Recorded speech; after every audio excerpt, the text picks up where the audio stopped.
Okay. What do we need? Ano po ba talaga ang kailangan natin? Ikaw natanong mo na ba sa sarili mo ito?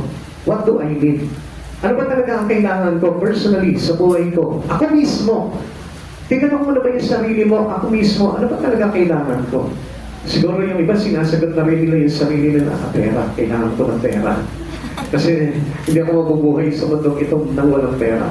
I tell you, you are wrong. Amen. Dahil hindi lang pera ang bumubuhay sa tao. Nakita niyo nga po, sabi ko nga po sa inyo, marami po dyan tumanda ng tambay.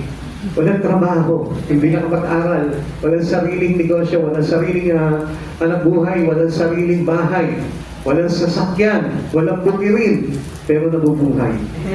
Tingnan mo, mas malakas pa nga sa iyo kung minsan. Amen? Amen. Pagpapatunay lang po yun na may Diyos. Amen. Pagpapatunay lamang po yun na ang Diyos po talaga ay talagang sagana magkaloob, hindi lamang po sa mga nananampalataya sa Kanya, maging sa mga taong hindi pa nakakakilala sa Kanya. Kaya ang maganda doon po, ay tayo po lahat makakilala po sa Panginoon. Okay, what do we need? Ano po ba talaga kailangan natin? People are confused about what they need. Maraming po tao, nalilito po sila, hindi po nila alam kung ano po talaga yung gusto nila. Lifetime are spent gathering temporary trinkets. Minsan, di ba, inuubos lang natin yung buhay po natin sa mga bagay na pansamantala lamang po. Alam natin, pansamantala lamang po ito. Kahit nga po yung pera, ano po? Amen. Tignan niyo po, ano, papakapagod tayo sa pera, ano po? 15 days, 30 days, or 1 month, di ba? Tapos susweldo ka, may pera ka na. Tapos, pagkatapos nito, bukas wala na.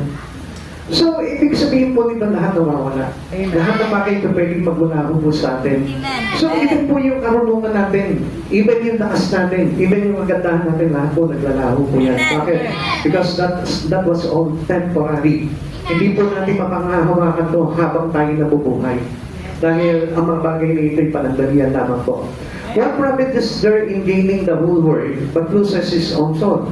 It was said on Mark chapter 8, verse 36. Ang sabi po sa atin dito sa Tagalog, Marcos 8:36, sapagkat ano ba ang mapapala ng isang tao, makamtanan niya ang buong daigdig, ngunit mapapahamak naman ang kanyang sarili. What do we need? Ano ba talaga ang kailangan ng isang tao katulad po natin? Yung mga bagay dito sa mundong ito, na alam po natin temporary lamang. Yung buhay natin, na alam natin temporary lamang. Amen. Yung bahay natin, yung mga bagay na pinagkakaabalahan natin dito sa mundong ito, na alam po natin lilipas din po ito at maglalaho din po ito. Amen. Or even in this world, ito pong mundo natin na ito, alam po natin na ito na lahat po na ito yung tugunawin ng Panginoon pagdating ng araw. Kaya sino po yung mag-i-invest ng mga bagay-bagay na alam niya namang mawawala rin sa Kanya. Amen. Amen. Kaya nga, this is a foolishness of man. Nag-i-invest po sila dito sa mundo na ito na ang hindi po nila alam, lahat ng bagay na ito ay temporary po lamang. Amen. Kaya nga tinatanong sa atin ng Panginoon, what do we need? Ano po ba talaga ang kailangan po natin? We all need this word empty-handed. Alis po tayo sa mundo na ito, paano po tayo wala tayong hawak sa kamay natin. Wala tayong dala kahit na ano. Wala tayong backpack. Wala po tayong luggage. Wala po tayong supot or baluti. Amen. Para po sabihin natin meron tayong madadala pag alis natin sa mundong ito. We are empty-handed. Kaya nga mga kapatid sa Panginoon, mas mainam po ng buhay po natin ay makita po natin and what's the real important that we need to have in our life. 1 Timothy chapter 6 verse 7, wala tayong dinalang anuman sa liputan at wala rin tayong madadalang anuman pag alis dito. Pagdating pa natin dito, alam po natin that we are all naked. Wala ka kahit na anong balot sa katawan mo. Wala ka kahit na anumang dala, singsing, kwintas, o kung anumang alahas, wala po tayo. Amen. Ito yung ganda nga natin halos hindi pa mabanaan kapag bata ka at bagong panganak ka. Sumisipon lamang po yung ganda habang dumarating yung blooming age po natin. At alam niyo po ba, lumilipas din po ito habang tayo po tumatanda at nagkakaedad. Nawawala rin po yung ganda po natin. Kung minsan, di ba, kapag pinanganak ka, sabihin ng nanay mo, sino kamukha nito? Hindi naman kamukha ng tatay, hindi kamukha ng nanay. Kasi hindi pa lumalabas po yung tunay niyang anyo. At kapag halimbawa, tumagal na po ng mga ilang buwan, makikita mo, ay, ako pala ang kamukha nito. Nagagandahan ka na sa bata, ang cute naman itong bata na ito. Manang-mana talaga sa akin, pati sa ilong, mana sa akin, pati sa noo, manang-mana. Amen? Siya yun eh. Yeah. Tapos, lilipas po yung panahon. Noon, natatandaan ko po sa sarili ko, gapong-gapo ako sa sarili ko pag nakikita ko sa akin, sabi ko, pogi-pogi mo talaga. Ganyan po. Pero ngayon, pag natitingin ako sa akin, wala ka ng buhok. Naubos na yung buhok mo. Kaya, ang daming bagay na nagbabago na po sa atin, ano, nawawala na yung kakisiga, nawawala na po yung alindog po natin, ano po. Napapalitan na po nito ng pagkulubot ng mukha, pagputi ng buhok, pagbagsak ng katawan. So, napapalitan na po yun. It is the sign that this body is temporary. Amen. That everything in this world is temporary. Kaya hindi po tayo dapat talaga mag-invest ng mga bagay dito sa mundo ito. Let's find it enjoyable. Amen. Di ba? Kumbaga, parang enjoy lang natin yung buhay nito. May trabaho ba? Enjoy mo lang yan. Pero, dapat na malaman mo, what do we need in our life? Amen. The most important things that we need in our life. Yun ang kailangan po natin. Okay, tuloy po natin. God knows our basic needs and provides for them. Ang Diyos, alam niya kung ano talaga yung kailangan natin.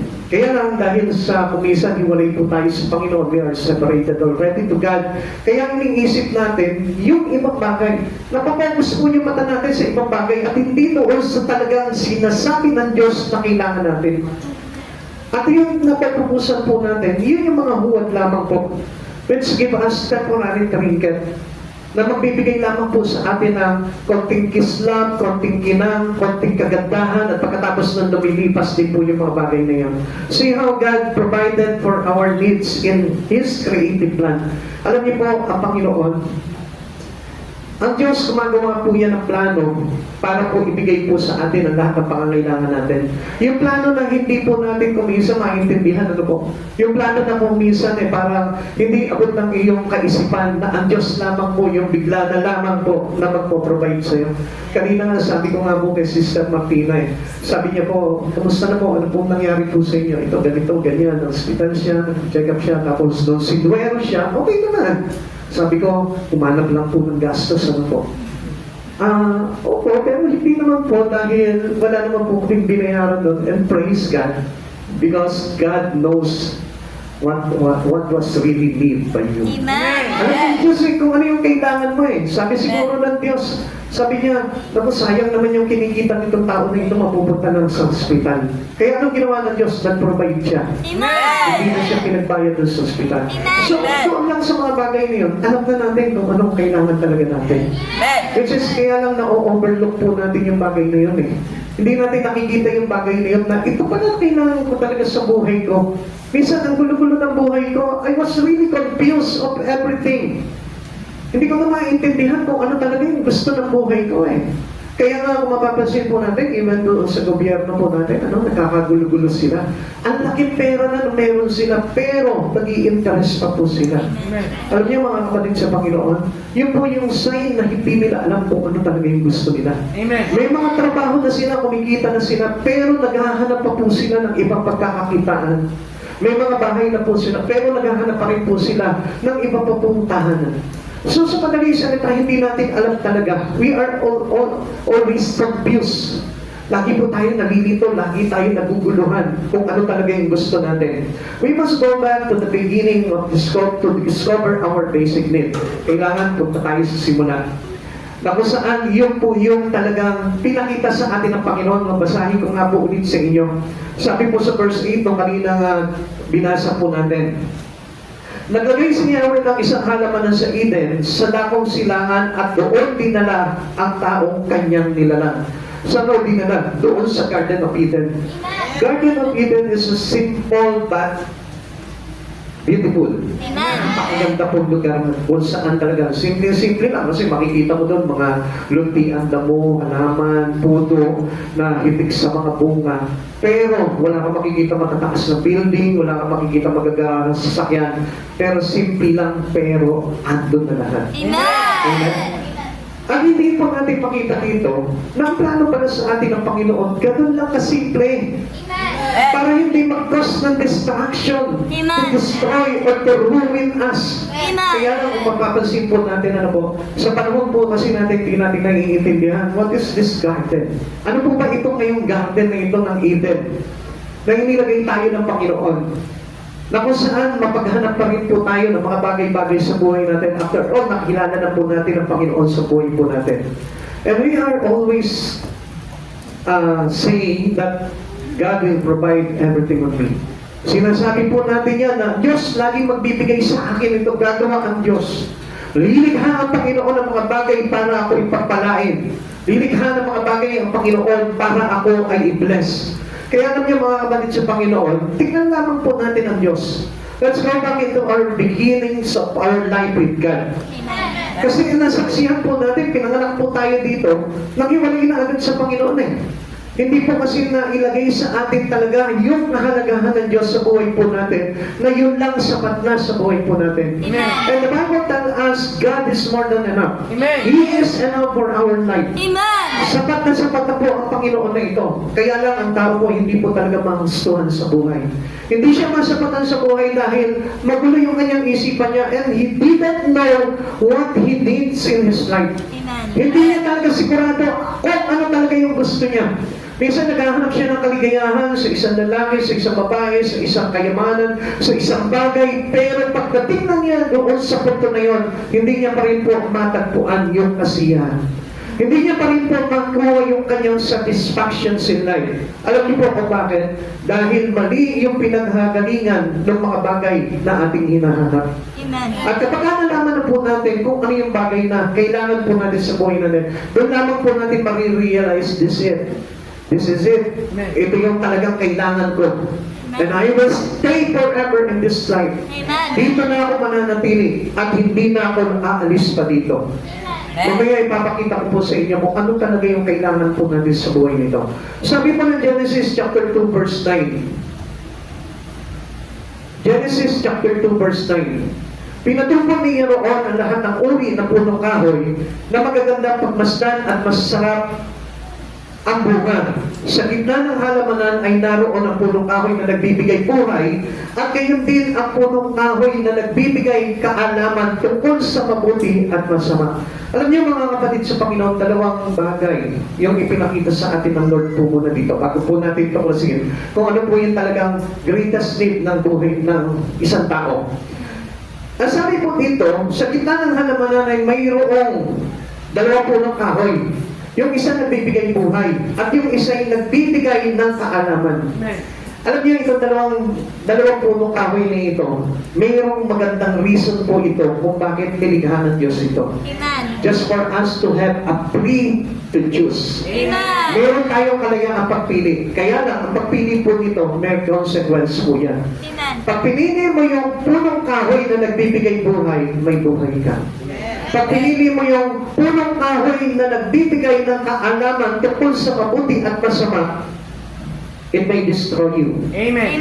Alam niyo kung bakit hindi po pinakain po sa atin yung pinagbawal po sa kanila yung kay Eva at Adan po itong punong kahoy na nagbibigay ng kaalaman?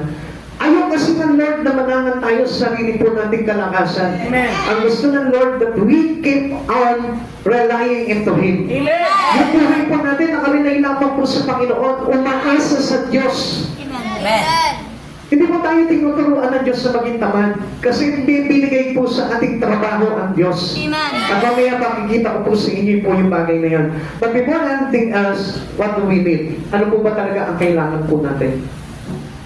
Gusto ko po na pumasok po sa isipan po natin kung ano po talaga yung kailangan natin. Many of us here busy in their job. Many of us here busy in their works, in their business, in their home. Busy po sila sa kanilang pamilya. Marami po tayong kinabibisihan. Busy tayo doon sa mga personal gaining lamang po natin. At alam niyo nga po, kumisan, pati po nga yung sa church nagagamit na po natin into our personal gain. Which is wrong. Dahil mapapahamak po talaga tayo doon. Amen. Dahil gusto ko po na malaman po ninyo, kaya po tayo dinala ng Lord dito just for a simple living. Gusto ng Diyos, mabalik po tayo into the basic living with God. With God. Amen. Gusto niya mabalik yung relasyon natin sa Panginoon. At hindi magamit yung mga bagay na ito para lamang po sa personal nating pangangailangan. Kaya nga ngayon sa oras dito, tinatanong ka ng Panginoon, what do we need? Ano po ba talaga ang kailangan natin? Kaya kung mapapansin natin, pare-parehas lang naman pa tayo. May iba-iba po tayong pangangailangan sa buhay. Pero, lahat po tayo unsatisfied. Tatanungin ko po kayo, kahit na ikaw nagtatrabaho ka, maganda ang trabaho mo. Are you satisfied? Hindi pa rin. May negosyo ka. Are you satisfied? May magaganda kang anak. Meron kang malulusot na pamilya. Are you satisfied? Hindi pa rin.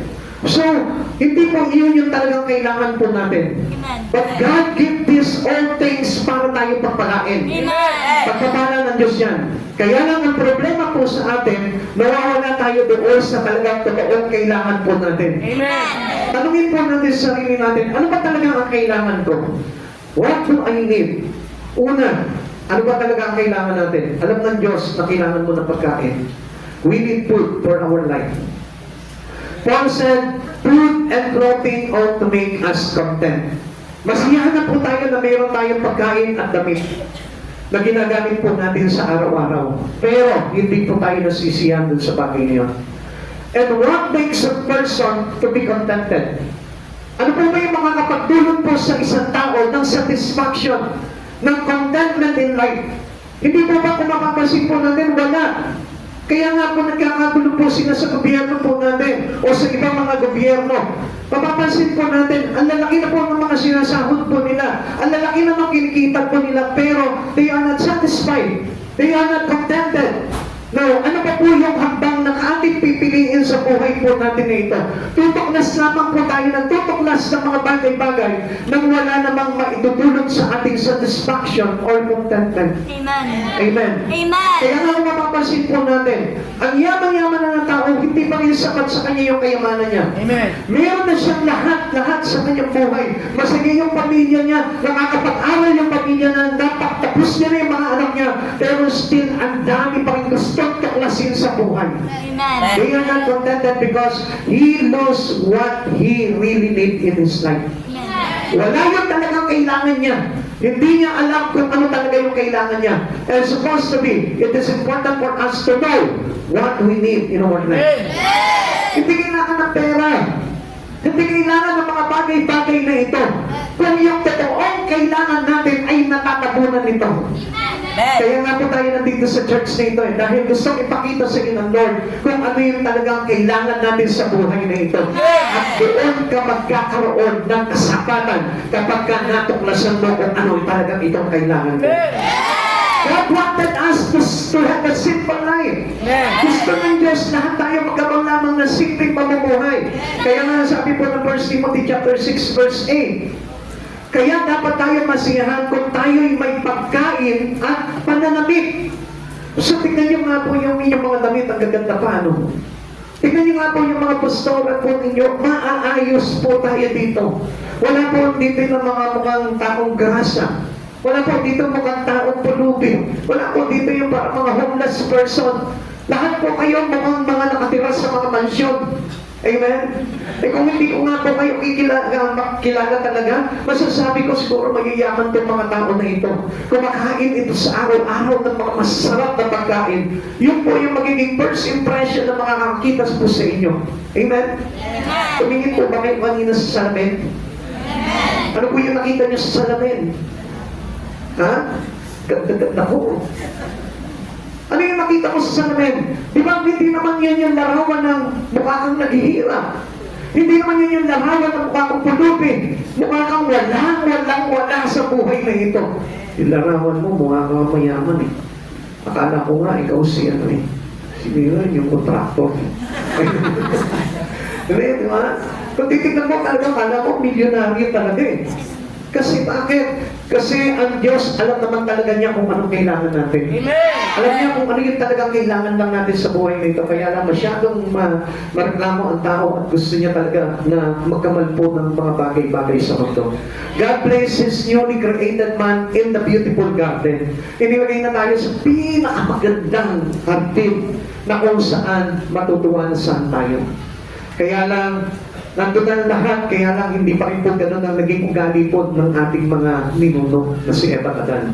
It contains all manner of trees and plants for his delightful delight. Nandun na yung kanyang mga pangangailangan eh. Yung kanyang diet, nandun na lahat. So, ibig sabihin, what was good for the days of Eva at Adan, nandun na eh. Amen. Diba? Hindi pa naman uso lechong manok doon eh. Amen. Kaya nga, unsatisfied po yung tao, kaya nagkaroon ng lechong manok, lechong baboy, lechong baka, at kung anong lechon na, lahat ng lechon na, pati daga. Amen. Kasi nga, dahil sa puno ng kaalaman, bunga ng kaalaman. Kaya tingnan niyo po, nandun na, pero iba pa rin po yung nagiging ugali po ng tao. Naging mapaghanap pa rin po sila. Beauty and bounty were His for the taking. Doon na sana yung perfect plan ng Lord para sa atin eh. Actually, ito po ang mundo po natin na ito. This is not the perfect plan of God. Amen. Huwag po sabihin, ang gaganda na ng mga buildings sa Makati, ang gaganda na ng mga skyway natin, ang gaganda na ng mga beaches natin dito, yung mga resort po natin dito, ang gaganda na. Talagang sabihin po natin high class, parang worldly class na yung dating po ng mga tourist spot po natin dito. No po? Pero actually, hindi po ito yung talagang plano ng Diyos. This is not the perfect plan of God for us to live.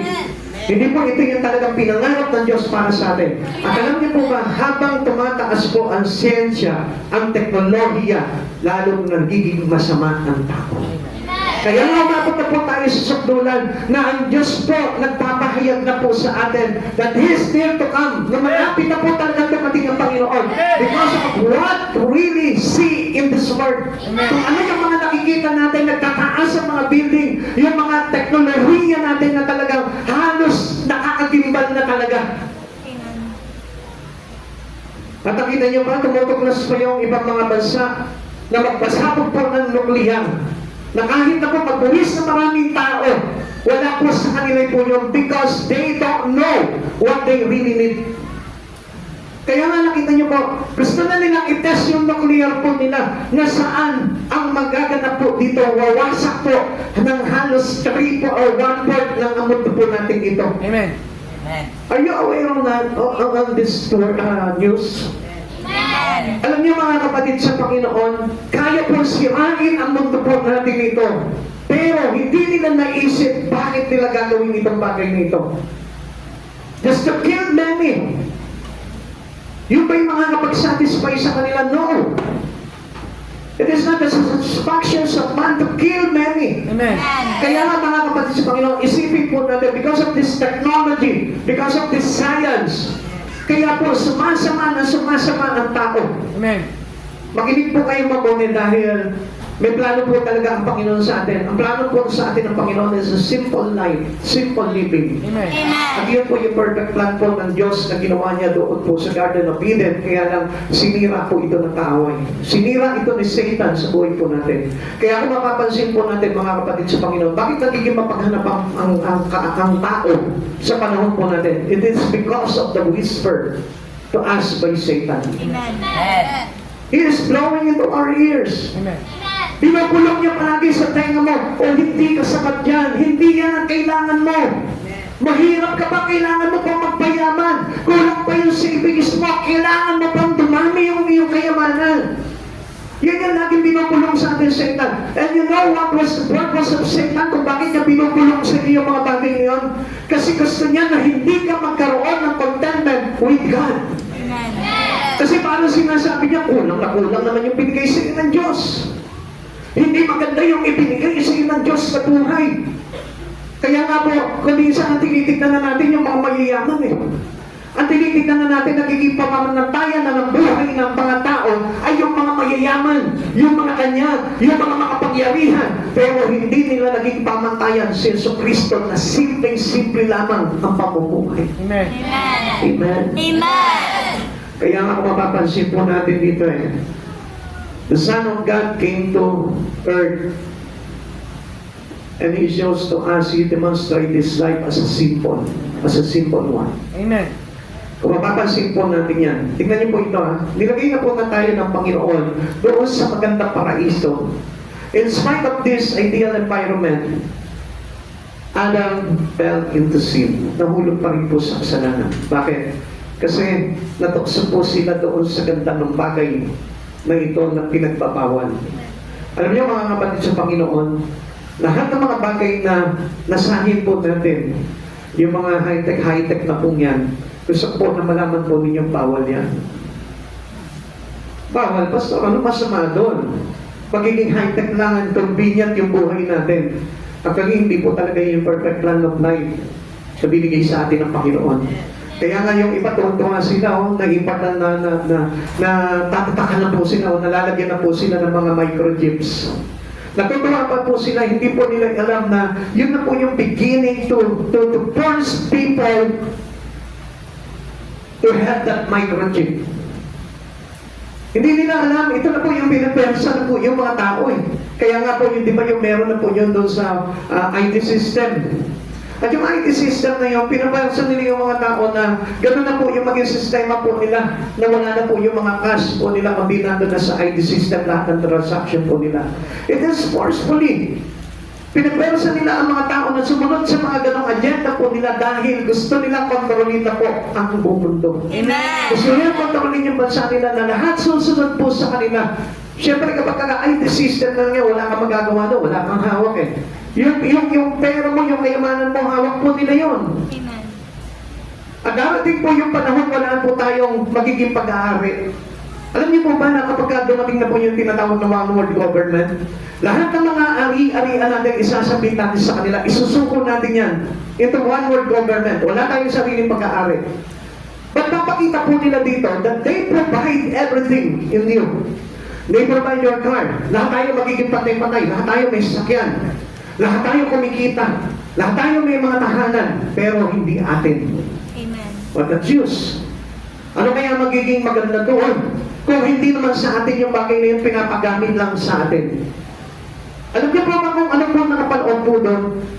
He wanted us to control by Satan. Amen. At darating po yung pagkakataon na yun. Kaya nga mga kapatid sa Panginoon, let us open our eyes. Ngayon pa naman, sanayin po natin yung buhay po natin into a simple one. Huwag po tayo masyadong maghangat ng karintan sa mundo pong ito. Kaya nga po ito si Adan, no, nakita niya, uy, ang ganda sa paningin po niya, itong bunga na ito, mukhang masarap. Eh samantalang binawal na po sa kanya ng Panginoon po ito. Pero ang ginawa po ni Eva po dito, kinain pa rin po nila ito at binigyan niya yung kanyang asawa. Amen. Kaya po sila nagkaroon po ng mga problema sa buhay. Nagkaroon sila ng kamatayan, napanayas po sila sa paraiso. Kaya po, supposed to be ang buhay po natin, pagkakalinga po sa atin is eternal. Walang kamatayan. Kaya lang, because of that sin, dahil sa paglabag po natin sa Panginoon, tayo po'y nagkaroon ng kasalanan. Amen. Kaya po tayo napanayas doon sa hardin ng ating Panginoon. Amen.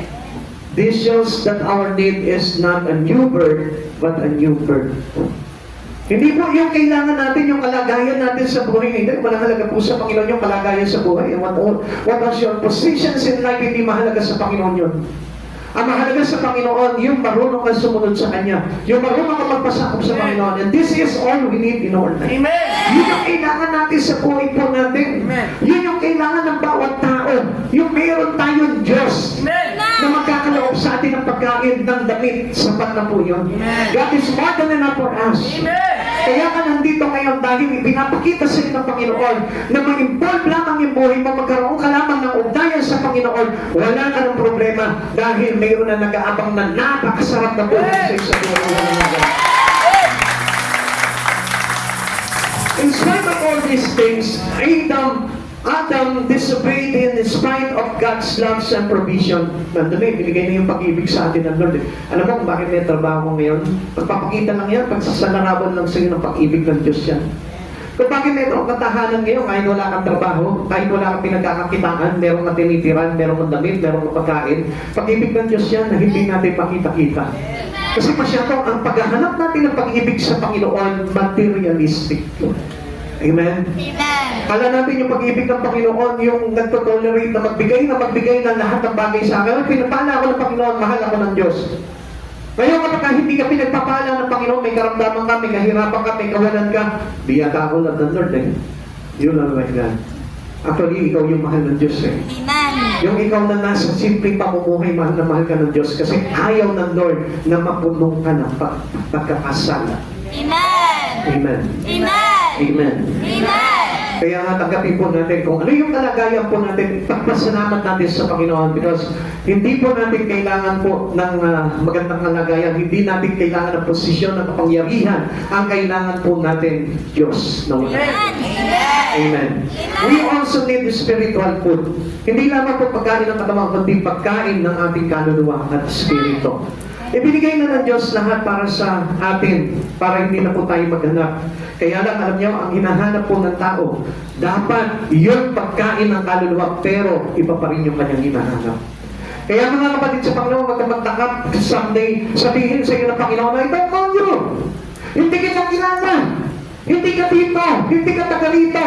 Alam niyo kung bakit? Kasi binigyan na tayo ng pangangailangan natin, pero hindi pa rin natin hinanap yung pangangailangan ng ating kaluluwa. Yung pangangailangan ng Espiritu natin. Kaya nga maraming nagsasabi na kahangalan lang ang paglingkuran ng Panginoon, kahangalan lang yung mamalagi ka sa simbahan. Para sa kanila, waste of time. Pero sabi po ng Panginoon sa atin, ito po yung pinakamagandang bagay na kailangan meron ang tao. Ano po yun? Ang Diyos mismo. Kaya tingnan niyo po, may pagkain ka na, may damit ka na, may pera ka pa nga eh. Pero hindi ka pa naghanap sa Panginoon. At alam niyo po ba, we need to look for God. Amen. We need to have God in your life, in your heart. Dahil ito yung maglalagay sa atin. God will transfer that into Him. Siya yung makakapagpalipat sa atin sa buhay na walang hanggan. Walang makakagawang ito. Hindi magagawa ito ng kayamanan at pera po natin. Binigyan ka na ng pagkain sa atin ng Panginoon sa atin. Sapat na ito sa katawan na. Food and clothes para sa ganon. Mabuhay ka na sa mundong ito. Pero may isang pang bagay na pinapahanap sa atin ng Panginoon na hindi natin hinahanap. Ang hinahanap na natin, pagkain pa rin, damit pa rin. And in excess na that, ang dami na lang hinahanap ng tao.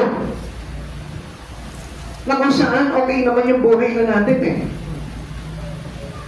Ang sabi ng iba, wala ka kasi pangarap sa buhay. No, mas mataas ang pangarap ko po sa inyo. At ang pangarap ko, hindi po dito sa mundong ito, doon sa kalangitan. Kaya kung sabi, wala ka kasi pangarap eh. You have no ambitions in life. Kung bakit mo sinasabi ang mga bagay na yan, no. Mas malaas yung aking pangarap kaysa sa iyo. Kung sinasabi mo sa akin na wala akong pangarap, mayroon akong higit na pangarap kaysa sa iyo. Yung pangarap ni Pablo, yung pangarap ng mga apostol, yung pangarap sa akin ni Kristo, yung pangarap ko sa buhay na ito. Yung pagkawalan ko ng buhay na walang kasama sa piling ng aking kaibigan. Yun ang kailangan ko. At yun ang kailangan nating lahat. Mga kapatid sa Panginoon, dapat alam mo rin na kung ano talaga ang kailangan mo. We need for spiritual food. Sabi po sa atin ng Mateo chapter 4 verse 4, but he answered and said, it is written, man shall not live by bread alone, but by every word that proceeded out of the mouth of God. Yung pagkain na namumutawi sa kanyang bibig. Yung salita na namumutawi sa bibig ng Diyos. This is the powerful food that we need in our spirit. Na kung saan, ito po yung wala sa atin eh. Kain tayo ng pagkain na masarap pero hindi tayo kumakain ng pagkasarap-sarap na pagkain sa Espiritu, which is the Word of God. Sabi natin, kailangan natin ng Diyos sa buhay natin. Sabi natin that God will provide for me. Pero sa tingin mo ba hindi po provide ng Diyos sa iyo yung pagkain ng Espiritu mo? Yun ang higit na kailangan natin na hindi na hinahanap ng maraming tao. Yung food for their spirit. Hinahanap na lang nila yung magkamal sila ng pera dito sa mundong ito. Hinahanap na lang nila yung pagkain na pupusog ng kanilang karamdaman. Na kung saan makakapagpahamak sa kanila. Tingnan niyo mga kapatid sa Panginoon. Ang Lord, sabi niya, we need for food. Hindi niya sinabi, we need for foods. Amen? It is not singular. It is plural. Kasi ang sabi sa atin ng Lord, masapatan ka na may pagkain ka damit sa araw. Sa araw-araw. So, ang tao po, hindi ka na lang hinahanap ito. Hindi tayo kasisihan eh. Dahil alam natin na parang hindi na tayo kasi gumagalaw sa Panginoon eh. Ang gusto talaga ng Lord that we keep on relying on Him. Amen. Parang sinasabi na natin sa Panginoon na parang yung sinasabi po ng mayamang hangalan, sabi niya, yan, malaki na ang aking kamalig, puno na ng mga ani ang aking kamalig. Ngayon, anong gagawin niya na? Magsasaya siya, magpapahinga siya, kakain siya, iinom siya. At ano sabi sa kanya ng Panginoon? Hangal, hindi mo ba alam na sa gabing ito, papawihan ka ng buhay, kanino mauuwi lahat ng inyong pinagsikapan? Kapatid sa Panginoon, tingnan niyo po itong mga bagay na ito. Alam niyo po kung bakit nagalit po sa kanya ang Panginoon? Kasi paano sinabi niya, I don't need you anymore, Lord. Meron ako ng lahat ng ito eh. Kaya nga, ang Diyos ayaw niya na mapuno ka ng kayamanan ng mundong ito. Gusto ng Diyos na ito punuin ka ng kayamanan sa Espiritu para hindi ka mawala sa Kanya. Kasi kalimitan ng isipan po ng tao kapag nagkamal na po siya ng marami sa buhay nito, nakakalimutan niya ang Diyos. Ulitin ko po sa inyo, karamihan po sa mga mayayaman na puno-puno na lahat-lahat ng mga bagay sa buhay nila, nakakalimutan nila hanapin ang Diyos sa buhay nila. Kaya hindi niyo po napapansin, tayo ng trabaho sa mundong ito, pero hindi ka pa rin nasa-satisfied sa buhay. Minsan naiinis ka pa rin sa asawa mo pag nakikita mo yung asawa mo. Di ba? Sabihin ko pa ba? Dati ganun po kami ni Sister Mary Ann eh. Nasabi niya sa akin, Napa, hindi pa tayo. Magsikap tayo ng magiging sa buhay para mas ganun magkapero tayo. Eh sabi ko, kung nagkapero tayo noon, baka wala tayo ngayon dito. Di ba? Amen? Amen. Amen? Yes. The purpose of God for us is for us to be good. Ayaw ng Diyos na tayo po ay masaktan eh. Amen. He doesn't want us to harm. Ayaw ng Diyos na talaga masaktan tayo. And the plan of God for us is to prosper us. Amen. Gusto ng Diyos na ma-prosper talaga yung espiritu natin, yung relasyon natin sa Panginoon. Kaya nga tayo nandito ngayon, hindi para tayo po'y magpayaman sa mga bagay-bagay sa mundo. Magpayaman sa espiritu ng Diyos para tayo makatawid sa buhay na walang hanggan. The Word of God is the breath of God. At kapag napanatili po natin ang salita ng Diyos sa buhay po natin, makikita mo, makatitiyak po tayo na magiging malusog ang espiritu natin at makakarating tayo sa buhay na walang hanggan. Amen. Let us decide the sincere milk of the Word. Ano po sabi po dito? Let us place His very good things to be part of all our plans. Kailangan maging parte po ng buhay po natin yung mga espiritual na bagay. Minsan yun po yung ino-omit natin sa buhay natin. Yun yung nawawala po sa buhay po natin eh. Ano po yung sabi po natin dito? Na magkaroon tayo ng pagnanasa sa salita ng Diyos. Amen. Ito yung magtuturo kasi sa atin para tayo magkaroon ng contentment in life. Para na sa ganun, pagkakontento na po tayo sa buhay na ito, wala na po tayong paglalaanan ng buhay natin kundi ang Panginoong Jesucristo. Kasi mga kapatid sa Panginoon, sabi ko nga po sa inyo kanina, di ba? Nasulit na ba ang Diyos sa buhay mo? Hindi ba? Bakit? Kasi nagtatrabaho ko pa. Hindi ba? Bakit? Kasi ang dami mo pang plano sa buhay. Ang dami mo mga ambisyon na hindi pa rin nagagawa ngayon. Kaya hindi magkaroon ng pulang sa puso ng tao ang Panginoon. Aminin man po natin o hindi. Maniwala kayo sa hindi. Yun ang katotohanan doon. Amen. Why Satan keeps you busy? Alam niyo po ba kung bakit kayo inaabala ng Panginoon ng kaaway?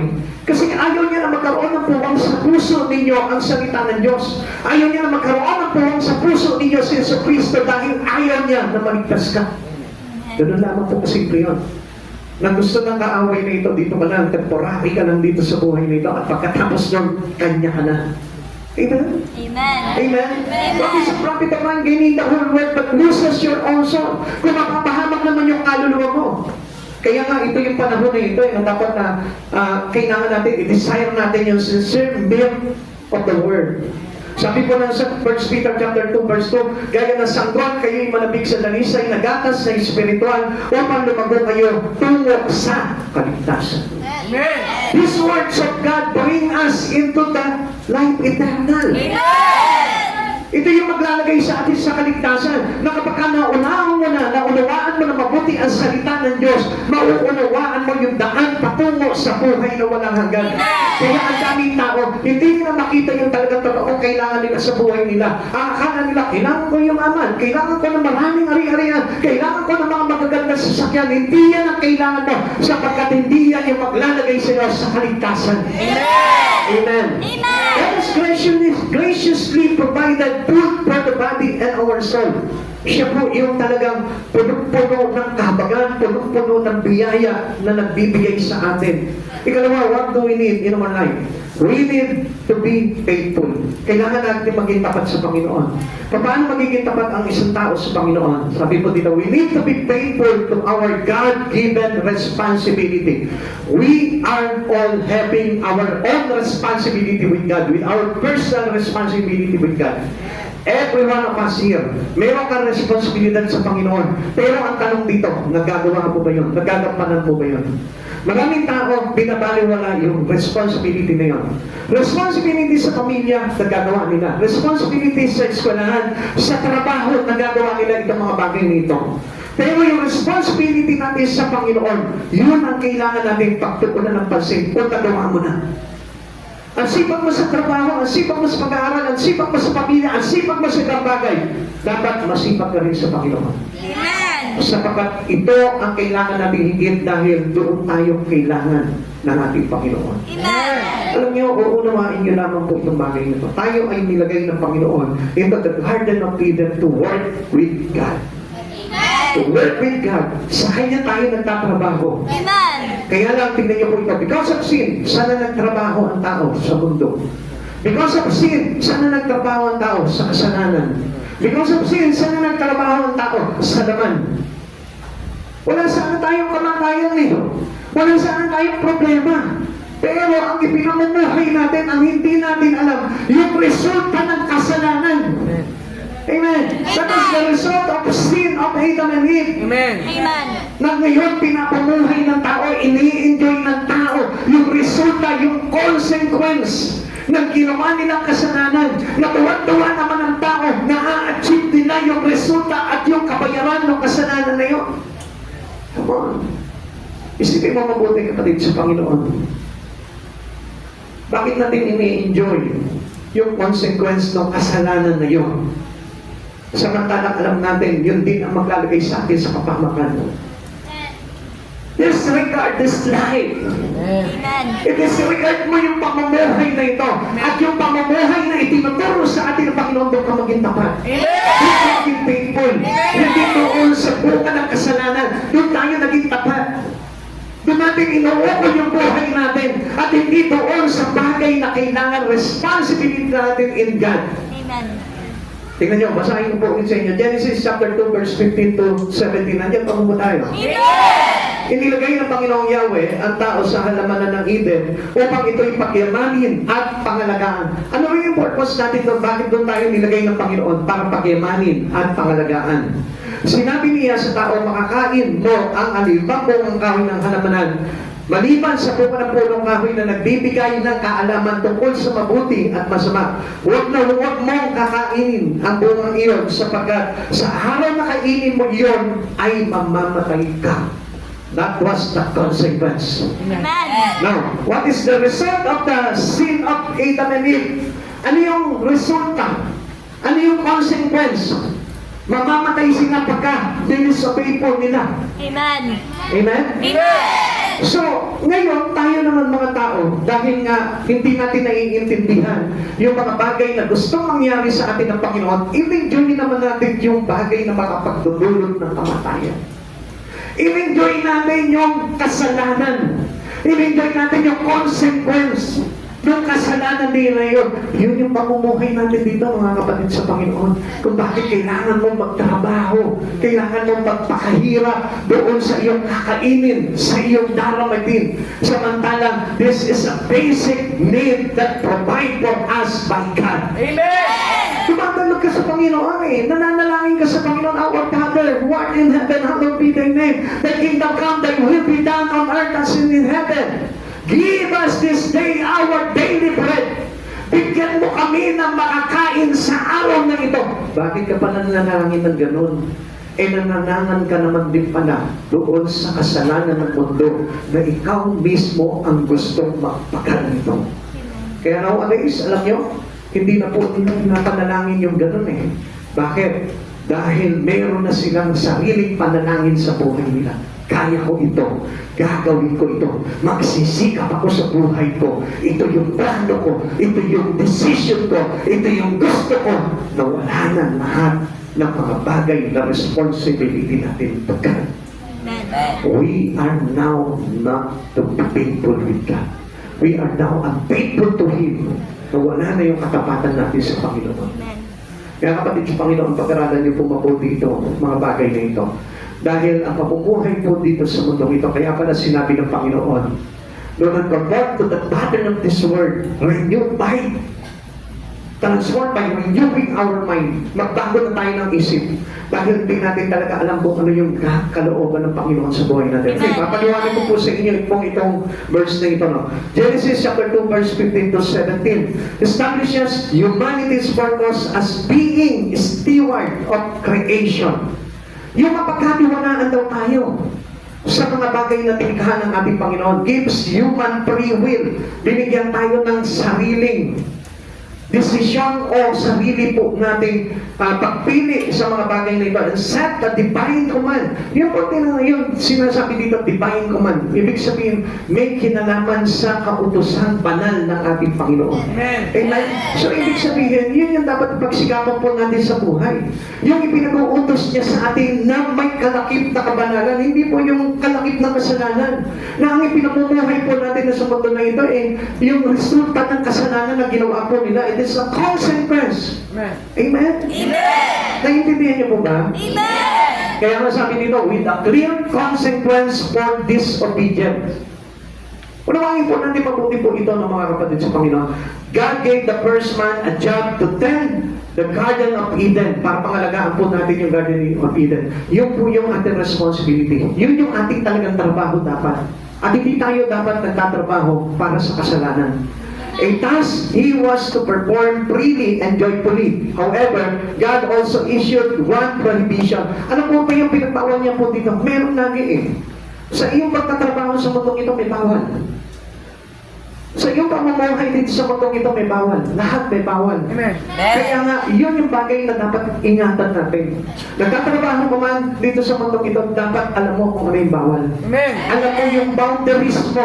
At huwag kang lalakpas doon sa boundaries na yun. Pag lumagpas ka sa boundaries na yun, ang kabayaran po dito ay kasalanan, ay kamatayan. Amen. Ulit po natin. However, God also issued one prohibition not to eat from the tree of knowledge and good and evil. Bakit kaya yun yung pinagbawal niya? Yung fruit of good and evil, bakit hindi niya pinagbawal yung fruit of life? Yung tree of life. Bakit hindi niya sinabi, huwag niyo rin kakainin itong bunga ng buhay na magbibigay ng buhay? Kasi gusto ng Lord talaga mabuhay tayo ng walang hanggan. Amen. At ang kinain natin, pinili natin, yung maglalagay sa atin ng kamatayan, which is sin. Kaya ngayon, tingnan niyo mga kapatid sa Panginoon. Nag-i-struggle po ang maraming tao. Lahat ng tao sa mundong ito. Bakit? Kasi pinipili po nila. Meron nga po tayong free will.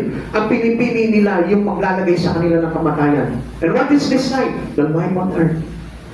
The life of sin. The life of this world. Nandun sabi ng Lord, do not love this world or even things in the world. Huwag kayong umayos ako ng salibutan. Mag-iba na kayong magbago ng isip upang papatidin nyo kung ano ang kalooban ng Diyos, kung ano ang mabuti, ganap at nakalulugod sa Panginoon. Nakalulugod ng sarili mo. Hindi lang yung mabuti lamang sa paningin mo. Hindi lamang yung ganap para sa iyo. Kundi yung nakalulugod, yung ganap, yung mabuti sa Panginoon. Yung kalooban ng Diyos. However, God issued one prohibition not to eat from the tree of the knowledge of good and evil, warning that doing so would result in death. The passage introduces the concept of human purpose, free will, and consequences of sin and disobedience. Merong consequences, merong kabayaran. Kaya nga, alam niyo mga kapatid sa Panginoon, if you spend your life, your whole life in the Word without Jesus, kamatayan ang kabayaran po. Amen. Amen. Amen. Amen. Sa mundong ito, puno-puno po ng kasalanan po ito. Kaya nga po, ang gusto ng Lord, i-transform tayo into a new one. Into a new life. A new life in Christ Jesus. Amen. God gave Adam the responsibility to taking care of the garden. Alam niyo po po sa panahon po natin, this garden is our ministry in God. Amen.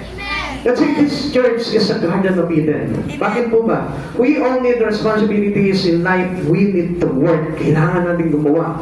Kailangan natin magtrabaho sa Panginoon. In the path of duty, we stumble unto happiness. Diba? Ano nangyayari po sa atin? We thank God for the work and the strength to do it. Napapasalamat tayo sa Panginoon kasi nagagawa po natin yun. Or else, ano yung mga kapatid sa Panginoon, tingnan mo, halos walang kagana-gana ang tao na gumawa sa Panginoon. Amen. Hindi niyo po ba napansin yun? Come on. Let's face this reality. Gusto ko po lang ipakita sa inyo, bakit po sa trabaho po ninyo, ang sigla-sigla ng katawan mo? Enjoy na enjoy ka, tuwan-tuwa ka. Pero bakit pag sa paggawa sa Panginoon, nalulungkot ka, matamlay ka, inaantok ka, wala kang gana? Nagdadalawang isip ka ba, pupunta ba ako sa church o hindi? Ano po? Kapatid, buksan yung puso, makikita mo yan. Pero kung sarado ang puso mo, hindi mo makikita yan. Mamumuhay ka pa rin sa kasalanan na ito. I tell you, Prati, malapit na dumating ang Panginoon eh. Amen. Ang sisipag natin sa trabaho, ang sisipag natin sa mga bagay-bagay sa mundo ito, pero sa Panginoon, nagkaroon ka ba ng sipag? Kung minsan dumarating lang yung sipag mo pag-araw ng linggo, tapos kung masaktan ka, ikaw yun. Pero the truth will set us free. Yung katotohanan ang magpapalaya sa atin. Amen? Gusto ko na malaman po ninyo, yung katotohanan na yun si Jesus, na nagsasabi po sa atin na, grow now, pay later, glory later. Amen? Pero kung enjoy natin itong pagpunan ito, enjoy now, and then pay later. Pagbabayaran po natin yung mga bagay nito. Kaya nga, life without Christ Jesus is a miserable life. Kaya nga, ang pangit ang buhay po na wala kay Kristo. Wala kay Kristo, natutuwa ka ngayon. Na wala naman nangyayari sa akin kahit walay ako sa Panginoon. Wala nangyayari sa iyo dito sa mundong ito dahil mahal ka talaga ng Diyos at gusto ka talagang bigyan ng kaligtasan. Pero, pag dumating ang sukdulan, ang panahon ng hatol ng Panginoon, ano kaya ang isasagot sa iyo ng Lord? Meron po ba kayang grace? Meron pa bang mercy yun? Pagbalik ng Panginoon dito, there is no mercy. There is no grace anymore. It is judgment. Amen. Babalik ang Panginoon po dito bilang isang mandirigmana. Amen. Hindi na bilang isang tumpa.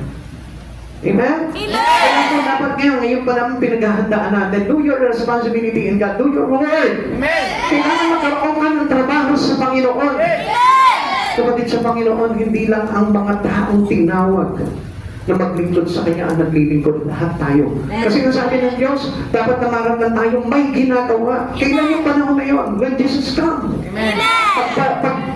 Pagdating ng Panginoon dito, kailangan nakikita ng Diyos that you have an active, responsible spirit to Him. Amen. Kaya pagsikapan po natin yung mga bagay na yun. Kung ayaw po natin magkakaroon tayo ng alinlangan pagdating sa mga bagay. Marahil hindi ka po naniniwala sa mga bagay na ito. Why? Because you don't have the Spirit of God. But if you have the Spirit of God, I tell you, ikaw mismo, aayon ka sa mga sinasabi ko sa iyo. Bakit? Ito po kasi yung talagang gusto ng Panginoon na mangyari po sa buhay natin. Hindi po yung talagang ubusin natin yung buhay po natin ito at temporary life. Ayaw ang Diyos noon. Gusto ng Diyos makasama po tayo sa buhay na walang hanggan. We also need to be faithful to God, obeying His will. Every three, but one was for food. Amen? Pero hindi po yung isang puno doon na pinagbabawal ng Panginoon ang dapat po natin galawin. Ganun din po tayo. Maraming pagbabawal po ang Panginoon sa atin po dito na hindi po natin kailangan pong galawin po yun. Amen. Only the things that allowed to us. Yung pong pinahintulot lang sa atin ng Panginoon. The one exception became Adam's downfall. Yun din po yung maglalagay po sa atin ng pagkabagsak o pagkahiwalay natin sa Panginoon. Yung mga ayaw natin magpabawal sa Lord. Yung minsan, di ba, binabawalan na tayo ng Panginoon, pero ang tigas pa rin ang ulo natin, ayaw pa rin natin sumunod sa Panginoon. Kaya nga po tayo nawawala sa Panginoon eh. Kaya tayo being separated to God. At huwag po tayo matuwa doon. Dahil alam niyo po ba kung ano po ang nangyari po doon? Because of the serpent. The lie of serpent. Ito pong kasinungalingan po itong ahas na ito na nagsabi sa'yo, sige kainin mo, hindi ka mamamatay. Manabay magiging katulad ka ng Diyos. Kaya nga ngayon, di ba, parang bil na bil po natin na kahit iwalay tayo sa Panginoon, okay lang. Bakit? Kasi kumala ka sa kasinungalingan na yun, pero hindi mo alam kung anong nagiging bunga nito pagdating ng araw sa harapan ng Panginoon. Kaya kapatid sa Panginoon, if I were you, magigising ako sa Espiritu ko, and I accept whatever that I heard from Him. Ano yung mga napakinggan mo sa Panginoon, tanggapin mo yun dahil yun ang may katotohanan na maglalagay po sa atin sa buhay na walang hanggan. What is your area of temptation and battle? Ikaw, ngayon, sa oras na ito, kung tatanungin ka ng Panginoon, saan ka ngayon nag-struggle? Ano yung battle mo ngayon sa buhay na ito? May kagalakan ka na ba na tanggapin ng Diyos ng ito sa buhay mo? Baka until now, tagal na natin nag-church, pero hanggang ngayon, wala ka pa rin kagalakan sa harapan ng Panginoon. Focus on all that you have in Christ. Victory will be yours. Basta tayo po ay nag-focus po tayo sa Panginoon, may tagumpay po yan. Pero if we are not focused to God, I tell you, malabo po tayo magtagumpay. Mari mo sige, yayaman ka dito sa mundong ito, pero hanggang kailan? Madadala mo ba yan sa kaharian ng langit? Madadala mo ba yung mga bagay na yan para iharap mo sa Panginoon, Lord? This is all my achievements. Hindi naman yun ang kailangan sa atin ng Lord. Walang badge po doon. Wala po doon yung magiging access po natin only in Christ Jesus. So in the battle of temptation, focus on God, given ministry and responsibility. Yung pagkaroon ka ng trabaho sa Panginoon, yun ang focusan mo. Kapatid, gusto ko po na lahat po tayo magising po sa katotohanan. Dahil lahat po tayo, abala tayo sa mundo na ito. Na hindi natin nakikita na tayo po pala patungo sa kapahamakan sa mga bagay na ginagawa natin. Magkaroon ka ng sapat na panahon pagdating sa Panginoon. Bigyan mo siya ng sapat na panahon. Not every giving one. Kasi hindi po magiging sapat yun. Tingnan niyo po sa atin. Yung sumwento ko ng isang beses sa patabasin yun. Hindi, ano? Hindi magiging sapat po sa atin yun. Dahil yung pagsweldo mo ng isang beses, gusto mo masundan pa yun. Amen? Ganun din po ang Panginoon sa buhay po natin. Yung isang araw ka lang magbigay ng panahon sa Panginoon, hindi po masasapatan ng Panginoon. Sabi ko nga po sa inyo, kailangan masulit ng Diyos ang buhay mo. Amen! He is the creator of the night. Amen? Natatandaan niyo po ba na ang Panginoon na ito, ang lumikha ng buhay mo, dapat masulit ka ng Panginoon. Kung halimbawa, meron kang inimbento na isang gamit. Gusto mo ba na ikaw lang makikinabang ng inimbento mo yun? Siyempre, ipopromote mo yun into the world. Amen. At kapag na-promote mo yun, kikita ka doon, yayaman ka doon. At napakinabangan ng iba. At matatanyag ka doon. Alam niyo mga kapatid sa Panginoon, itinatanyag mo sa buhay mo kung ikaw mismo napapakinabangan ka ng Diyos. Kung buhay mo mismo napapakinabangan ng Diyos sa maraming tao, sa maraming bansa, sa maraming lugar, doon po natin napopromote ang Diyos sa buhay natin. Saan ka ba naman na nakakita na mayroong lumikha ng isang produkto, tapos gusto niya sarilihin lamang po ito. Hindi niya pinopromote sa mundo, hindi niya pinapakilala sa tao. Sa kanya lang ito. Kahit na gaano ka-effective yung produkto na yun, magiging walang saysay yun. Bakit? It cannot be used by many. Amen! Hindi niya hinayaan na papakinabangan po ng marami. Ganon din po tayo sa Panginoon. Kung nakakilala ka lang sa Panginoon, pero hindi naman nagagamit ang buhay mo para sa marami, I tell you, hindi pa rin matutuwa ang Diyos. Amen! Kailangan na ipagamit mo yung buhay mo sa marami at hindi lamang para sa iyo. Because you cannot live into this world na tayo po inabubuhay para lamang sa sarili po natin. Amen. Amen. And last, ang ikatlo po dito, we need fellowship. Kanina sabi po natin dito, God knows what we need. We need food, we need to be faithful, and last, we need the fellowship. Kaya nga mga kapatid sa Panginoon, yung daily and consistent fellowship with God is very important. Amen. It is not good that man should be alone, sabi ng Panginoon. Hindi maganda. O parang hindi po masaya ang isang tao, sabi niya po gano'n dito, nakita niya si Adan lang eh. Kaya sabi niya gano'n, parang malungkot si Adan, bibigyan ko siya ng makakasama sa buhay niya. Hindi natin dapat suluhin po yung buhay natin. We need a fellowship with God. Kaya nga sabi ko nga po sa inyo, trabaho tayo ng trabaho dito sa mundo na ito, tapos wala ka namang fellowship sa Panginoon, useless yung buhay mo. Amen. Ulitin ko po sa inyo mga kapatid sa Panginoon, kayo po nahabala sa mga bagay-bagay sa buhay po ninyo, dapat magkaroon ka na palagi ng fellowship sa Lord. Consistently. Amen. Daily, kailangan meron tayong pakikiisa palagi sa ating Panginoon. Amen! Nandiyan pa po ba kayo? Amen! Tulog ka na ba? Hindi po. Sabi nga nyo, hindi sumagot yung iba kasi tulog na yun. Tulog ka na ba? Hindi po. Tingnan nyo, yung biya hindi pa rin sumasagot. Natutulog pa yung gisingin nyo na. Malapit na tayo matapos, baka mamaya maiwanan tayo dyan. Okay, tuloy po natin. God created woman to remedy this problem. Alam niyo mga kapatid, ang Diyos po mismo naganap ng fellowship. Kaya niya tayo create. Ang nire-represent po kasi dito ganito si Adan. Si Adan, lalaki, our God, is the groom. Tapos, lumikha po ang ating Panginoon ng babae na makakasama po nitong si Adan. Tama po ba? Amen? Amen. Ang Diyos lumikha po yan ng tao para makasama niya. Kaya lang, sa lawahan ng tao, iba ang sinamahan. Amen? Amen. Ikaw, tatanungin kita sa oras na ito, kasama ka ba ng Diyos? Amen. Kailan? Kailan? Ngayon lang. Kailangan for the rest of your life, kasama ka ng Diyos. Amen. Okay, papaliwanag po natin yan. God created woman to remedy this problem. God performed the first surgery and used the first anesthesia. Nakita niyo naman po, no? Siya yung unang doktor natin.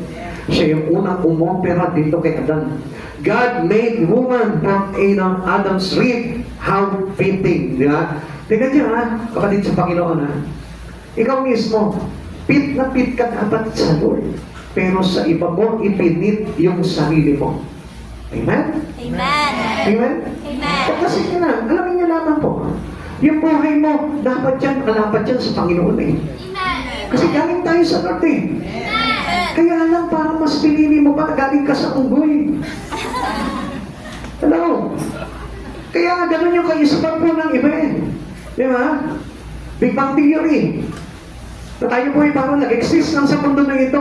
Hindi. Tayo po ay kinreate ng Lord para maging lapat sa kanyang pangangailangan. Amen. Yung fellowship natin, yun ang kailangan ng Lord na kung saan ipinagdarapot naman ng tao sa Panginoon. Only one day, fellowship with God is not enough. Amen.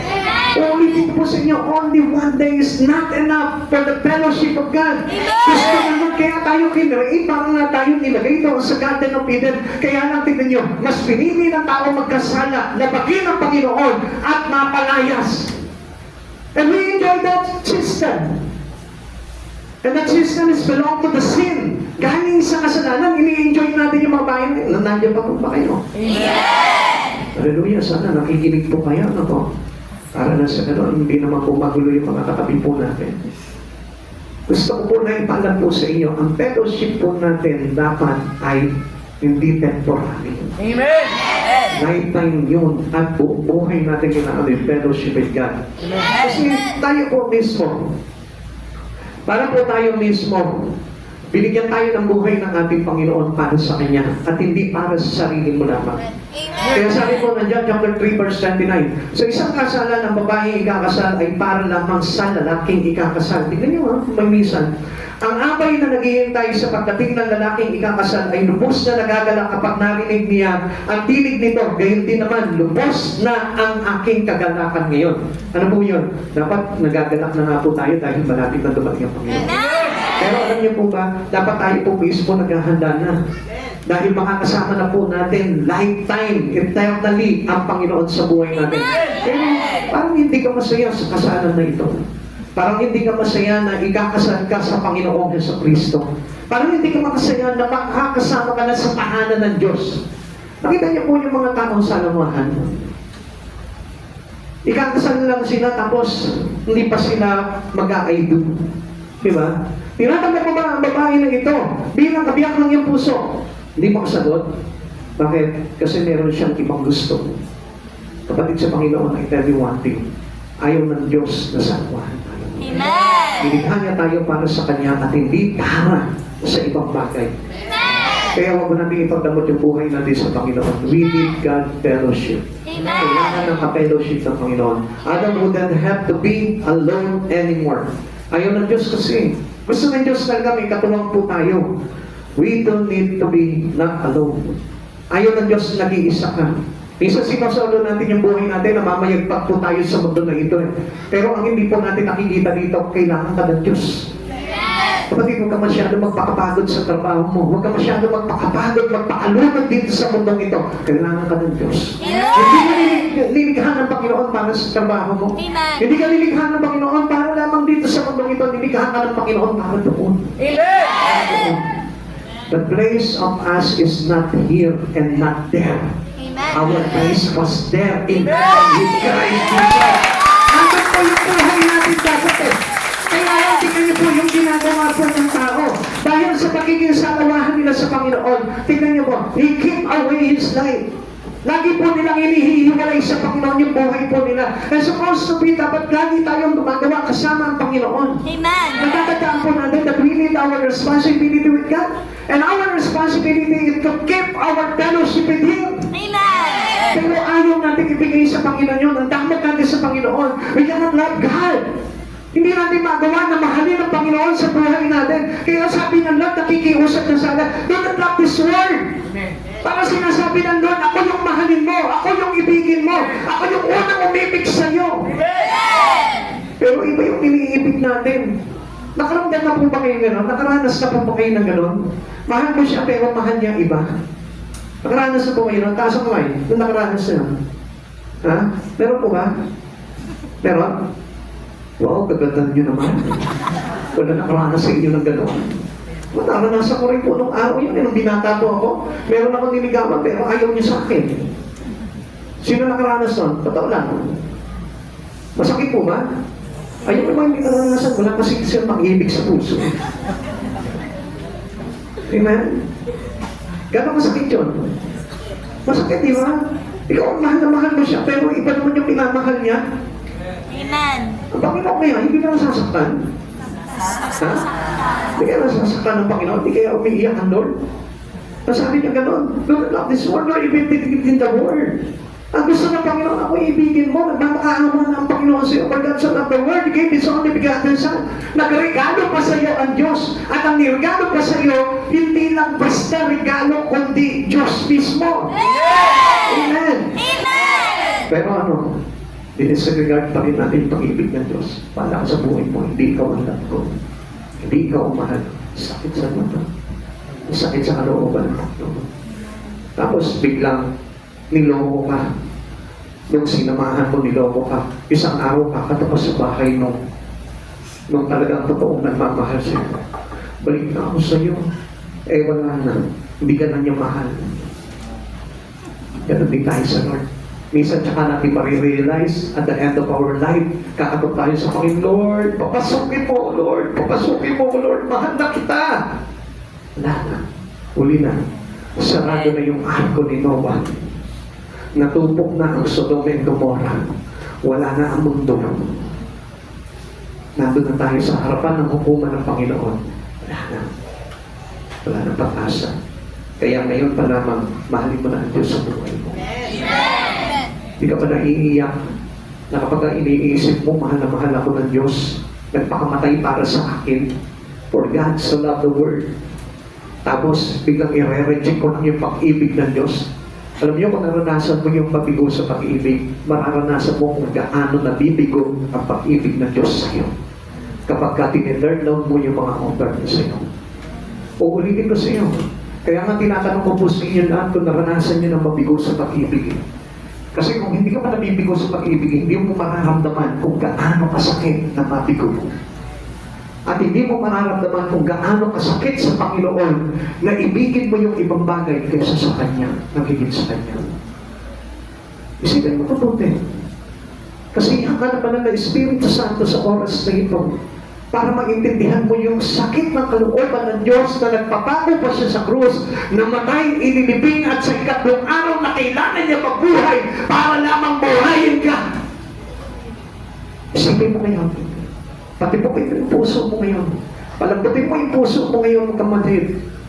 Dahil gusto kong ipaalam sa iyo, masakit ang mabigo sa pag-ibig at higit na masakit para kay Kristo ang mabigo sa pag-ibig mo. Dahil hinandog niya yung kanyang buhay, namatay siya. Iniiwan niya yung kanyang kalangitan, iniiwan niya yung kanyang pagka-Diyos, iniiwan niya yung kanyang trono. Para lang mahalin mo. Para lang ibigin mo. para lang tapunan mo ng kahit na konting sulyap. Pero binigo mo po siya. Sinabi mo sa kanya, Lord, hindi ikaw ang gusto ko. Iba ang gusto ko, Lord. Hindi ikaw, hindi ikaw, hindi ikaw, Lord. Yun yung madalas na nararamdaman at naririnig ng Panginoon sa maraming tao. Every time na inangiyahan ka ng Panginoon, He offer His love for you. Yung ino-operan ka ng Panginoon, anak, halika mag-church ka na. No, Lord, I am busy. Hindi mo maalam you turn down His love. Nire-reject mo yung pag-ibig ng Panginoon. Ang Diyos, nakita niya po si Adan, malungkot. Kaya ginawa niya ngayon, doon sa tadyang po ni Adan, kumuha siya ng isang laman na malapit sa kanyang ribs at sa kanyang puso para meron maging makasama ito si Adan. Alam niyo po ba, ang Diyos, ganun din po ang ginawa ni Yahweh. Kinuha niya yung kanyang bugtong na anak. Ibinaba niya dito para may makasama sa tayo. Para na sa ganun makasama tayo sa kaligtasan. Pero mas pinili pa po natin yung kapahamakan. Pinili pa rin po natin yung mga pangarap natin. Pinili pa rin po natin yung mga kahangalan na maglalagay po sa atin sa kamatayan. Marriage is the closest bond of life, the most blessed fellowship. Marry God. Magpakasal ka sa Diyos. You need to be a bride to Jesus. Tanggapin mo yung pag-ibig ng Diyos para pagdating ng araw, we become a bride to Jesus. Amen. And it should be happen if you have consistent fellowship with Him. Hindi po ba mayroon po mga long time tawag dito, long time relationship? Yung matagal na relations na magkaroon sila, magkasintahan sila ng matagal na. Hindi ba makita mo, hindi sila nagkakasawaan, lagi sila magkasama sa araw-araw. Nakala mo, magkabiyang na po sila. Alam niyo, kapatid sa Panginoon, yun ang gusto ng Lord habang naghihintay tayo. Yung long time relation, long term. Na hanggang nandito pa tayo, siya pa rin yung tinuturing nating mahal. Siya pa rin yung kasama natin araw-araw. Hindi ba yung iba na yung kasama mo? Hanggang sa pagbabalik ng Panginoon dito, makikita niya na ikaw pa rin yung hinihintay niya. Siya pa rin yung hinihintay natin. Siya pa rin yung tinitipok ng puso natin. Siya pa rin yung nilalaman ng puso natin. Kaya alam niyo kung paano po ginagawa ng Lord yun para hindi ka malungkot habang naghihintay ka dito. Nasabi mo sa atin dito, we also need the fellowship of other believers. Pero kang binigyan ka ng mga kasama mo na maghihintay. Kaya lang, ayaw mo pa rin samahan itong mga fellowship ng mga naghihintay na ito kay Kristo. Gusto mo kasama yung mga hindi naghihintay kay Kristo. Gusto mo kasama yung mga hindi naghihintay sa pagbabalik ng Diyos. Sinusuono mo pa rin yung buhay mo, sinusuono mo pa rin yung pag-ibig mo, ibinibigay mo pa rin sa iba.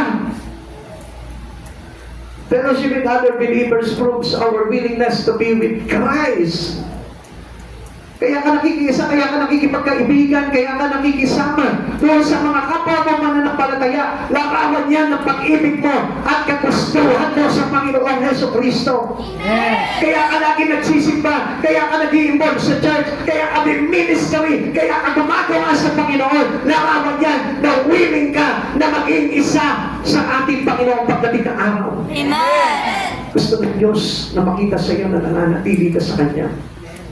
Kaya nga alam niyo yung mga may desire na makapagtrabaho sa Panginoon, makapagtrabaho with their churchmate, yan po yung in love sa Panginoon.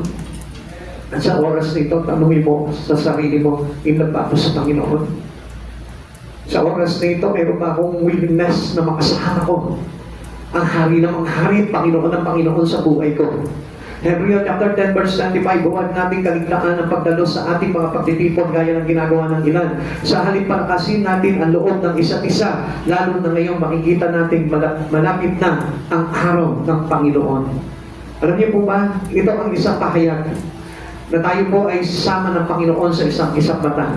Kung ang buhay po natin ay kasama ng mga taong naghihintay sa Panginoon, gumising ka.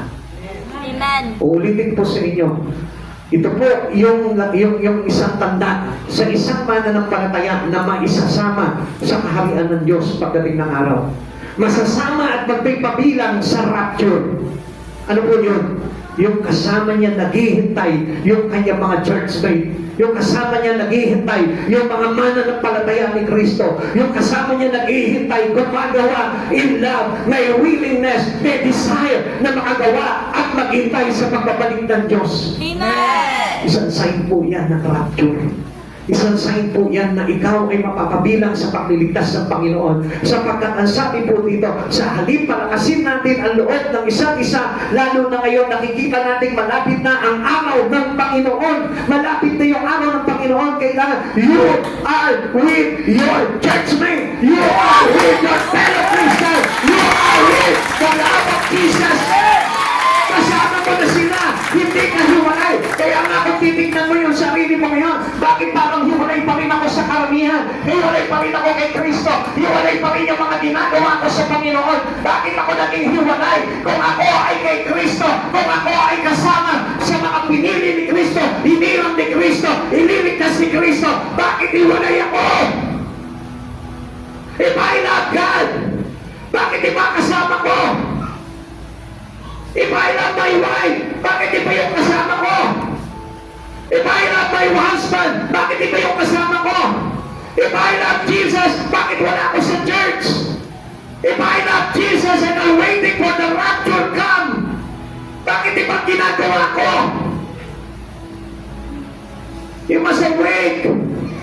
Gumising ka. Sapagkat walang bulag na Kristiyano na hindi makakasumpong ng kaligtasan. Kapag nanatili tayong bulag sa pag-ibig ni Jesucristo, hindi tayo mapapabilang sa rapture. Mahal ka ng Diyos, kaya pinapaalam sa iyo ng Lord yan. Kaya nga sinasabi dito, palakasin niyo ang loob ng bawat isa. Ibig sabihin nun, it is the fellowship of all believers of Christ. Amen. Sabi mo, Kristiyano ka eh. Sabi mo, you love Christ Jesus. Pero bakit hindi nangyayari na ang kasama mo ay yung mga tao na nananampalataya, naglilingkod, nagpapagal, nagsasakripisyo para kay Jesucristo? Yun yung isang sign para malaman mo na mapapabilang ka sa pagpapaakyat ng Diyos sa mga mananampalataya. Hindi wala yung buhay natin.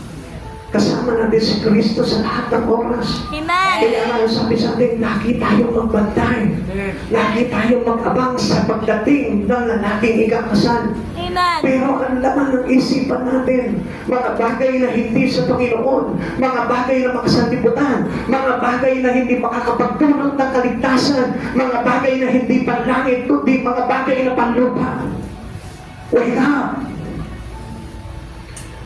The coming of Christ is near to come. Alam niyo po, ang tema po talaga ng mga pangaral po ngayon ay yung pagbabalik na po ng Panginoon. Kung mapapansin niyo lamang po. At kung ikaw ay tunay kang nagmamahal kay Jesucristo, dapat ang buhay mo ay ginugugol mo na sa Panginoon. The more of your life will be in Christ already. Halos dapat yung kabuuan ng buhay natin, hindi lang sinasabi, mahal ko ang Diyos. Iniibig ko ang Diyos. Hindi nawawala sa akin ang Diyos. Hindi natatanggal sa puso ko ang Diyos. Kung nasa puso ko ang Diyos, gusto ko po na malaman mo, dapat lagi kang kasama ng Diyos. Lagi kang nandun sa fellowship ng Lord. Lagi kang kasama yung mga mananampalataya. Lagi kang nag-aaral ng salita ng Diyos. Lagi kang in love, in love, in love, palagi kay Jesus. Yun ang katotohanan na ang tao ay meron ng tatak na siya'y ililigtas na ng Panginoong Jesucristo. God has provided for our physical, spiritual, and social need. Lahat. Pinrovide na sa atin ng Lord yan. Kaya wala ka na dapat na alalahanin.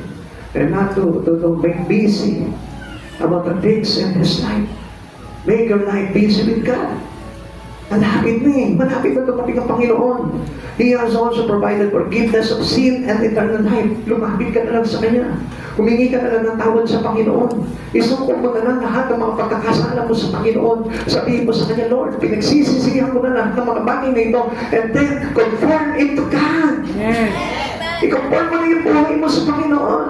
And not to the pattern of this world. Amen.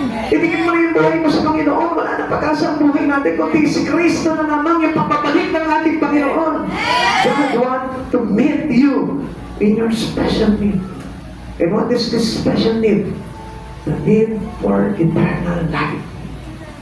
Yun yung pinakakailangan po natin lahat. Yung magkaroon tayo ng buhay na walang hanggan. Kung hindi pa mahalaga sa iyo ang buhay na walang hanggan, umpisahan mo sa araw na ito. Ibigay mo yung buhay mo kay Kristo. At sabihin mo sa Kanya, Lord, I am craving for the life within you. Buhay na nakadikit sa iyo. Kapatid sa Panginoon, huwag mong gamitin itong church na ito para lang mapunan yung maling kaisipan mo. Huwag mong gamitin ang church na ito para lamang sa pansariling hangarin. Gamitin mo itong church na ito for you to have a fellowship with God. Alam mo, kapatid sa Panginoon, mapalad ka kung sa mga sandaling ito naka-involve na yung buhay mo dito sa church na ito. O kahit na sa church, basta kailangan naka-regular, na consistent na yung involvement mo. Bakit? Alam mo, malapit na dumating ang Panginoon eh. Alam mo, malapit na dumating ang Panginoon. Nararamdaman na dapat ang Espiritu mo yun. At hindi na po natin kailangan talaga na patalong-talong pa tayo sa mundong ito. Na hindi alam kung ano ang gusto. Na hindi alam kung anong ibig. Dapat na malaman mo ngayon na iisa lamang ang kailangan natin. Iisa lamang po ang kailangan natin. Iisa lamang ang kailangan natin. Walang iba kundi ang Panginoon sa Kristo. Because He was the one who provide your spirit, into your soul. Siya po yung nakakaalam po nito mga bagay na ito. Even your daily needs, alam ng Diyos kung anong kailangan mo. Wala kang dapat na ikatakot, mag-iwan ka man ng lahat-lahat dito sa buhay mo. Gusto kong malaman mo, kapag katapat ka sa Diyos, in love ka sa Diyos, mahal mo ang Diyos, mahal mo si Yesu Cristo, hindi ka matutulad sa lahat ng pangangailangan mo. And it was proven to be by God. Sa akin mismo, sa pamilya ko mismo, kailanman hindi kami pinagkulang ng Panginoon. Nasa kabila na wala man kaming trabaho, wala kami pinagkakakitaan, pero isang bagay lamang ang masasabi ko sa inyo, tapat ang Diyos, hindi nagpapaya ang Diyos sa lahat ng mga umuuna sa Kanya, tumikilig sa Kanya. Saksi po kayo niya. Nakita niyo po kung paano po yung pamumuhay po namin ang araw dito. Nakita niyo po kung paano kami magsimula dito sa mundo, dito sa mga tarin. Sa kayo po mismo na saksihan niyo po yung bagay niyon. Marami po ako naging kasama po dito na nakita po nila na talagang wala po kami. Pero hindi kami pinabayaan ng Panginoon. Hindi namin iniwan ng Panginoon. Hindi namin pinapalit ng Panginoon. Hindi namin ginamit ng Panginoon para pagpanahin ang buhay namin. Kundi ang Diyos mismo ang nakakita nito kung bakit meron kami ngayon. Kung bakit meron kami mga bagay na kailangan namin. Kung bakit hindi kami nagkukulang ngayon. Dahil pinakita namin sa Panginoon, Lord, we are imperfect. Pero faithful kami, Lord. Faithful kami. Hindi ka namin iiwan. Hindi ka namin ibitawan. Sapagkat ikaw ang aming buhay. Ikaw ang kailangan namin. Ikaw ang hihintayin namin sa buhay namin. Ito naman po gusto ng Panginoon. Ilaban mo ang Panginoon sa buhay mo. Huwag mo bibitawan sa buhay mo ang Panginoon. Dahil ang buhay na wala kay Kristo ay buhay na wala ng pag-asa.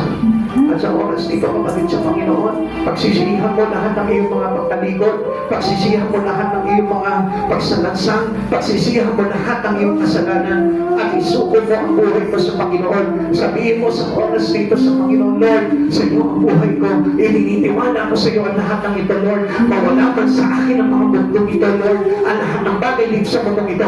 Basta ikaw ang pipiliin ko, Lord. Sapat na ako, panalo na ako, victory na ako, dahil meron akong Yesu Cristo. Ano ba natin sa tayo po sa Panginoon? Let us worship God. Hallelujah, hallelujah. Ulit natin, Panginoon. Hallelujah. Lord,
sa iyo.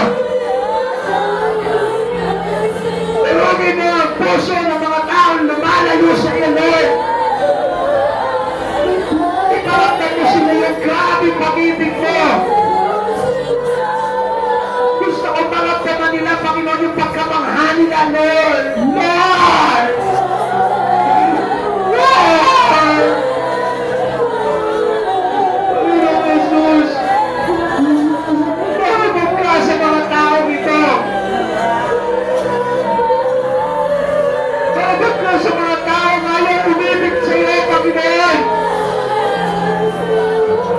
Marunong ka sa mga taong binulat ng pera. Binulat ng kayamanan ng mundang ito. Binulat ng kapangyarihan. Binulat ng kanilang mga kalagayan sa mundang ito, Lord.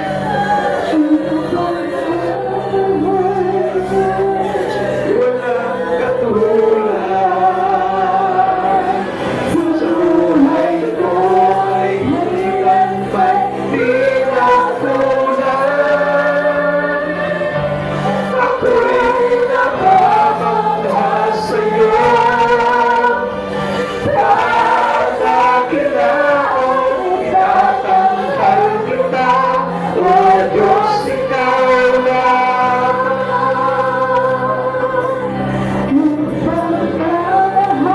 Kumita mo sa oras na ikaw, Panginoon.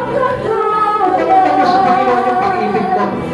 Kung totoo may pag-ibig ka sa Panginoon, ipakaramdam mo ito ng buong puso sa Kanya. Kapatid, alam mo, hindi naman tayo magkukulang talaga sa buhay eh. Kung alam mo lamang na pahalagahan ang pag-ibig ng Diyos sa buhay mo. Kung alam mo lamang magpahalaga sa pag-ibig ng Diyos, hindi ka magkukulang sa buhay na ito. Hinihintay lang naman ang Panginoon na ibigin mo siya. Di ba't isinisigaw mo sa puso mo? Mahal kita, O Diyos! Mahal kita, Jesus! Bakit hindi mo maipakita sa Kanya?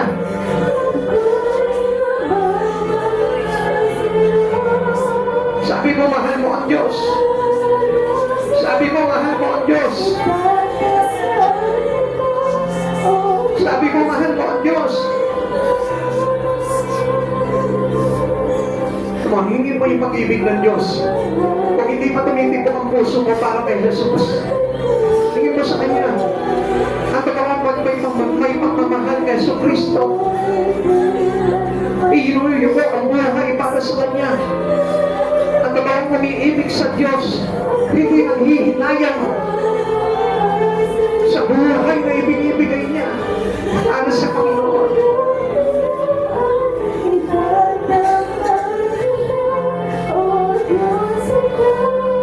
Kung meron man sarap at pinakamasarap na maranasan sa buhay na ito, yung maranasan ng pag-ibig ni Yesu Kristo, sapagkat kapag naranasan mo yung pag-ibig ng Diyos sa oras na ito, gusto kong malaman mo, pinatawad ka na ng Panginoon sa lahat ng pagkakasala mo. Kung nag-aalinlangan ka sa oras na ito, kapatid sa Panginoon, bakit hindi mo papasukin sa puso mo si Yesu Kristo? Alam mo kung gaano ka kamahal sa ng Diyos. Come on, humble your heart before the Lord. Humble your heart before the Lord. Come on, humble your heart. Humble your heart to God. Mahal ka ng Diyos. Mahal ka ng Diyos. Humble your heart to God. Humble your heart. Come on. Come on. Mahal ka ng Diyos. Humble your heart before the Lord. Pakita mo yung pag-ibig mo sa Panginoon. Humble your heart before the Lord. Pakita mo yung pag-ibig mo sa Diyos. Mahal ka ng Diyos. Mahal ka ng Diyos. Humble your heart. Humble your heart. Humble your heart. Come on. Tagalog mo yung puso mo sa Panginoon. Mahal ka ng Panginoon. Mahal ka ng Panginoon. Mahal ka ng Panginoon. Humble your heart. Humble your heart to God. Come on. Ikaw yung puso mo sa Panginoon. Show your love. Show your